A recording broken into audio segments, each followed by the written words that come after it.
Imagina que despiertas como un personaje de novela y te rebelas contra tu creador, como Augusto Pérez en La niebla de Unamuno. Real o ficticio, libertad o destino. Este pensador español vertió el miedo a la muerte en literatura, obligándonos a cuestionarlo todo. ¿Estás listo para sentir esa profunda soledad? Mira el vídeo, pierde en el laberinto de Unamuno y escribe tu propia historia. Bienvenidos a Parada de Filosofía. Hola a todos. Oye, Santiago, ¿alguna vez te has encontrado como en una encrucijada vital, sintiendo que tiran de ti en direcciones opuestas fuerzas muy poderosas, ¿eh? Como si el corazón te pidiera una cosa y la cabeza, pues, otra completamente distinta. Constantemente, Camila. Yo creo que es parte de la condición humana, ¿no? Esa tensión interna que a veces nos paraliza y otras, pues, nos impulsa a buscar respuestas, aunque duelan. Y justo pensaba en eso al recordar a una figura que hizo de esa lucha interna el centro de su vida y de su obra. ¿Miguel de Unamuno? Qué buen punto de partida, Santiago. Unamuno, un nombre que evoca tantas cosas. Pasión, contradicción, una inteligencia desbordante, pero también una angustia muy profunda. Un hombre que no se conformaba con respuestas fáciles, ¿sabes? Y que se atrevió a mirar de frente a los grandes abismos de la existencia. La vida, la muerte, la fe, la nada. ¿Qué podemos rescatar hoy de esa figura tan compleja, tan llena de aristas? Pues mira, creo que lo primero que me viene a la mente, Camila, es su honestidad. Brutal consigo mismo y con los demás. No intentaba esconder sus dudas ni sus luchas. Al contrario, las exponía, las diseccionaba. Pienso en su concepto del sentimiento trágico de la vida. No es solo una idea filosófica abstracta, es casi una confesión a corazón abierto. Totalmente. Totalmente. Esa idea de que somos seres finitos, conscientes de nuestra mortalidad, gracias a la razón, ¿verdad?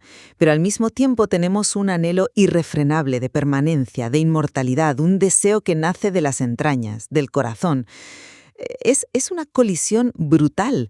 ¿Cómo vivir con eso? Él no ofrecía una solución mágica, ¿verdad? Más bien decía, esta es la lucha, este es el campo de batalla de nuestra conciencia.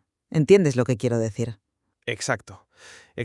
Y creo que ahí radica una de sus grandes lecciones para nosotros hoy, ¿no?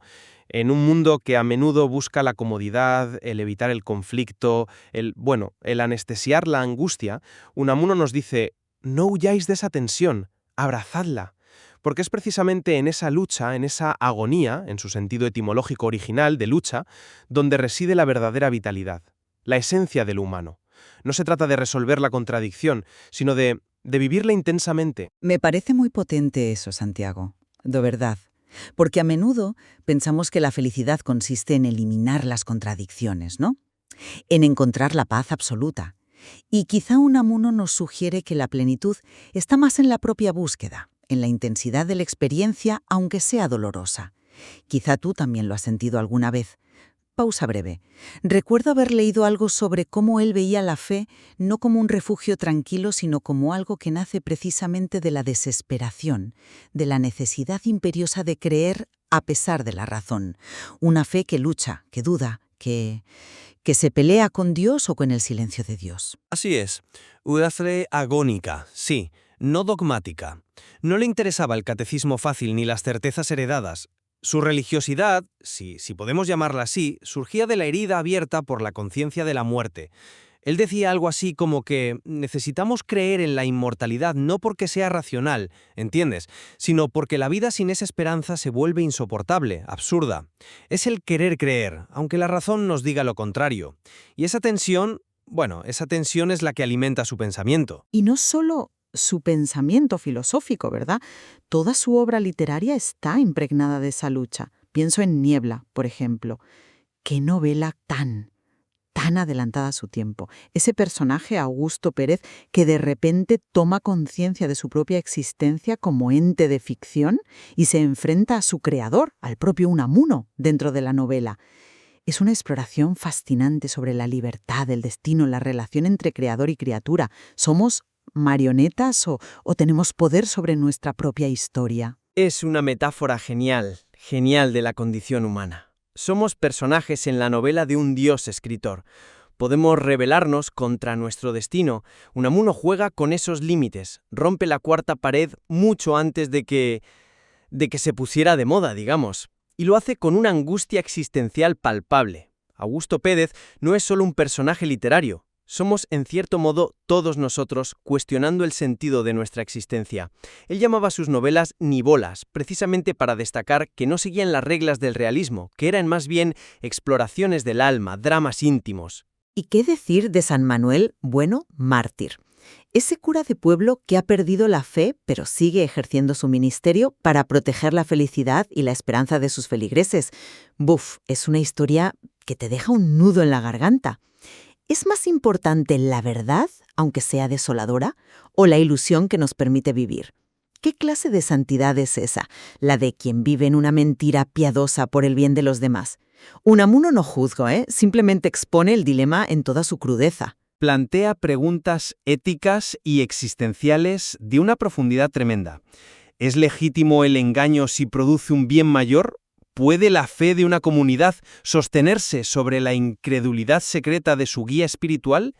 Es la tragedia del hombre moderno, sí, atrapado entre la necesidad de creer y la imposibilidad de hacerlo ciegamente.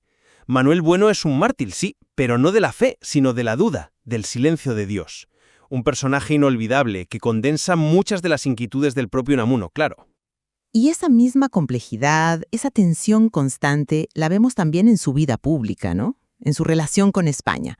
No fue un intelectual de Torre de Marfil, Santiago. Se implicó, opinó, polemizó y pagó un precio por ello. Desde luego. Desde luego. Su trayectoria política es un reflejo de sus contradicciones internas y de la convulsa historia de España. Empezó con simpatías socialistas en su juventud, luego abrazó un liberalismo muy personal, siempre crítico, siempre inconformista. Se enfrentó a la monarquía de Alfonso XIII con una dureza increíble, lo que le costó el exilio durante la dictadura de Primo de Rivera. Fue una voz incómoda, un tábano que no dejaba de aguijonear las conciencias. Recuerdo la historia de su destierro a Fuerteventura, una isla remota, árida. Podría haber sido un lugar de desesperación, pero parece que incluso allí encontró una forma de conectar con la esencia de la tierra, del paisaje, algo que también era muy importante para él. ¿Verdad? Su visión de Castilla, por ejemplo. Sí, su relación con el paisaje era muy profunda, casi espiritual. Veía en la austeridad de Castilla, en sus llanuras y en su cielo, un reflejo del alma española, de su grandeza y también de sus dramas. Y en Fuerteventura, a pesar del aislamiento, parece que encontró una especie de paz austera. Sí, aunque nunca dejó de clamar contra la dictadura. Luego su autoexilio en Francia, siempre cerca de la frontera, esperando el momento de volver. Y su regreso triunfal con la República. Un regreso que también fue, efímero en cuanto a su apoyo incondicional. Porque Unamuno era así. Apoyó la República, fue diputado, pero pronto empezó a criticarla también, a señalar lo que él consideraba sus errores o excesos. Nunca se casó con nadie, ¿verdad? Siempre mantuvo esa independencia crítica, a veces incómoda hasta para sus propios amigos o aliados. Era un espíritu libre, indomable. Su lealtad última no era a un partido o a una ideología, sino a su propia conciencia y a lo que él entendía como la verdad, por dolorosa que fuera. Y eso le llevó a una de las etapas más difíciles y trágicas de su vida, la Guerra Civil. ¡Ay, la Guerra Civil! Ahí las contradicciones de Unamuno se vuelven casi insoportables de contemplar. Su apoyo inicial a la sublevación militar es algo que cuesta entender hoy en día, ¿no? ¿Cómo un intelectual de su talla pudo ver en ese golpe una solución? Es complejo, sí. Hay que intentar situarse en el contexto de la época, el clima de polarización extrema, la violencia, el miedo al caos que muchos sentían. Él mismo expresó que veía la sublevación como una defensa de la civilización occidental y cristiana frente a lo que percibía como una amenaza destructiva. Quizás pensó, como otros, que sería algo rápido, un golpe de timón para restaurar el orden, pero muy pronto, casi inmediatamente, se dio cuenta del horror que había apoyado. Y tuvo la valentía de rectificar públicamente, o al menos de expresar su profunda decepción y su crítica feroz a la brutalidad del bando nacional. Eso también requería un coraje inmenso en aquel ambiente. Un coraje tremendo, tremendo. Denunció la represión, la epidemia de locura, el militarismo paranoico, se sintió atrapado entre dos fuegos, o sea, criticando la barbarie de ambos bandos. Dijo aquello de: el barbarismo es unánime, es un régimen de terror por ambas partes. Se quedó terriblemente solo, repudiado por unos y por otros, sintiendo quizás que España se desgarraba, y él con ella. Y esa soledad, esa angustia, culmina en ese episodio casi legendario en el Paraninfo de la Universidad de Salamanca, el 12 de octubre de 1936, el famoso enfrentamiento con Millán Astray.